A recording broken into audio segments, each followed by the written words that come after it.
نحمده ونصلي على رسوله الكريم أما بعد فأعوذ بالله من الشيطان الرجيم بسم الله الرحمن الرحيم السلام عليكم ورحمة الله وبركاته۔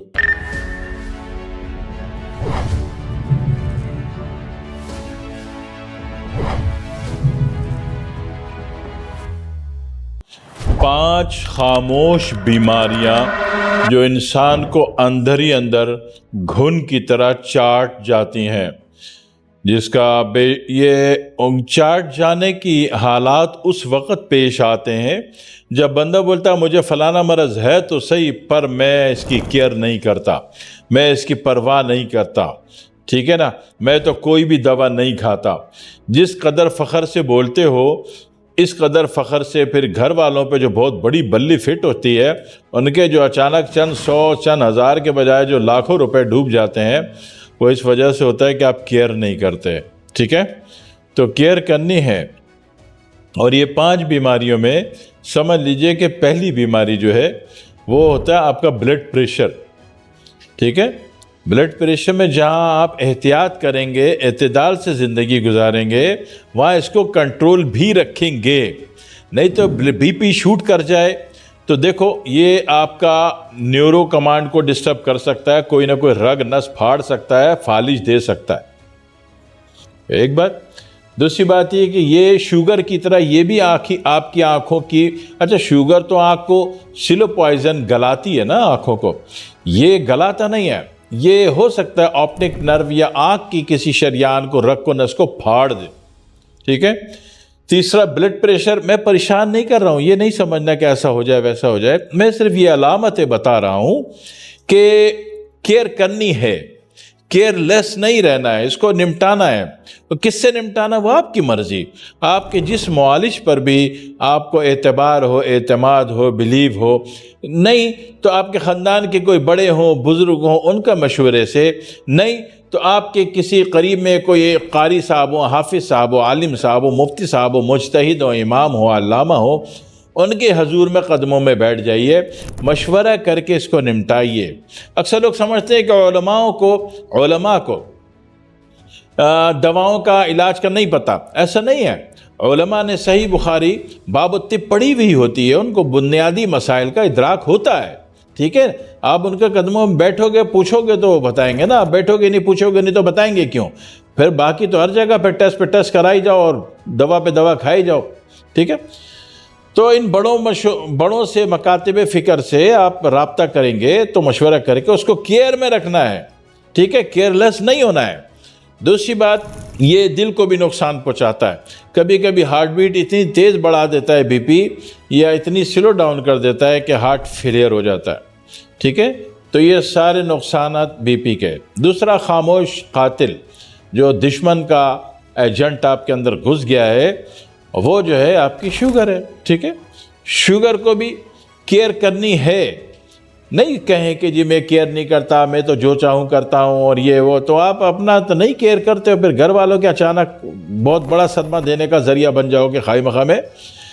تو شوگر کا بھی علاج کریں گے آپ، ہربل سے کریں، ہومیو سے کریں، آپ کو جس سے آتا ہے اس سے کریں، کوئی اللہ والوں کے طریقے سے کریں، کوئی روحانی علاج کرتا ہے اس سے کریں، ٹھیک ہے؟ ایسا نہیں ہے کہ میں بی پی شوگر تو ہے لیکن میں تو کوئی کیئر نہیں کرتا، میں تو جو چاہوں کھا لیتا ہوں۔ اتنے بڑے فن خان آپ نہیں ہیں، شوگر کی پاور آپ سے زیادہ ہے، آپ کی پاور اس سے کم ہے، ٹھیک ہے؟ تیسرا مسئلہ ہوتا ہے کانسٹیپیشن کو لگتا ہے جی کچھ بھی نہیں ہے، ٹھیک ہے 3 دن بعد چلا جاتا ہوں، 5 دن بعد چلا جاتا ہوں، کوئی مسئلے والی بات تو نہیں، بات ہے۔ کانسٹیپیشن ایک تو خشکی بڑھائے گا پورے جسم کی، دوسرا دماغ کو تنگ کرے گا، ایون کہ آپ tension, depression, anxiety, frustration, panic attack, hyper tension, panic attack میں آ جاؤ گے، ٹھیک ہے؟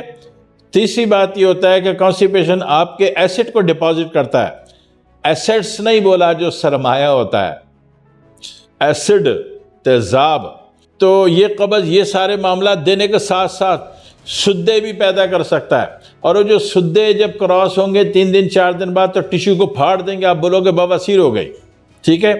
اور سدوں نے اندر کھانا اگر کہیں پھاڑ دیا اور زخمی کیفیت سڑ گئی اور پیپ بن کے وہ فیسٹولا دے دیا تو زندگی بہت مصیبت میں آ جائے گی۔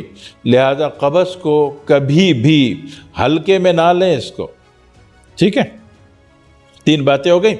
چوتھی بات یہ ہے کہ آپ کو آئے دن بخار ہوتا تھا، آپ کا تو بخار ہوتا ہے میں پیناڈول کھا لیتا ہوں صحیح ہو جاتا ہوں، غلط فہمی ہے آپ کے۔ اگر یہ بخار آپ کا کسی وائرل سے آیا تھا، یعنی کہ ملیریا سے آ گیا تھا، چکن گنیا سے آ گیا تھا، ٹائیفائڈ سے آ گیا تھا، تو یہ آپ کی ہڈیوں کو کھوکھلا کرے گا، ہڈیوں کو کمزور کرے گا، اس کے جوڑ جوائنٹ کو کھا جائے گا، ایون کہ اتنا بھیانک آسٹیو یا آرتھرائٹس یا دونوں، آسٹیو آرتھرائٹس دونوں ہو جائیں گے کہ آپ ہڈیوں کو کہاں سے ریپیئر کرتے پھرو گے؟ کون سی ایسی الفی ملتی ہے کہ سوراخ کر کے آپ نے ہڈیوں کو بھربھراہٹ کو ختم کر دیا؟ دوا کھانی پڑے گی نا، تو لمبا خرچہ ہو گیا۔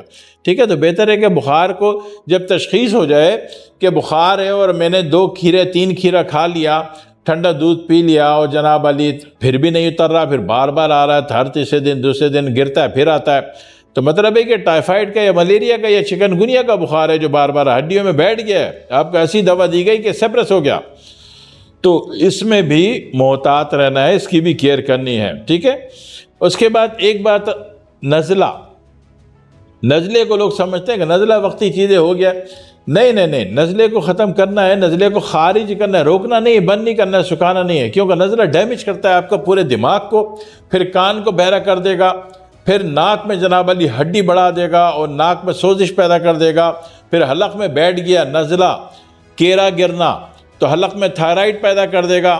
ٹھیک ہے، ابھی اس کی مرضی کہ وہ اگر کولنگ یونٹ زیادہ دیکھ رہا ہے تو آپ کو ہائپو تھائرائیڈ دے دے، اور ٹمپریچر ویلیو دیکھ رہا ہے تو آپ کو ہائپر تھائرائیڈ دے دے۔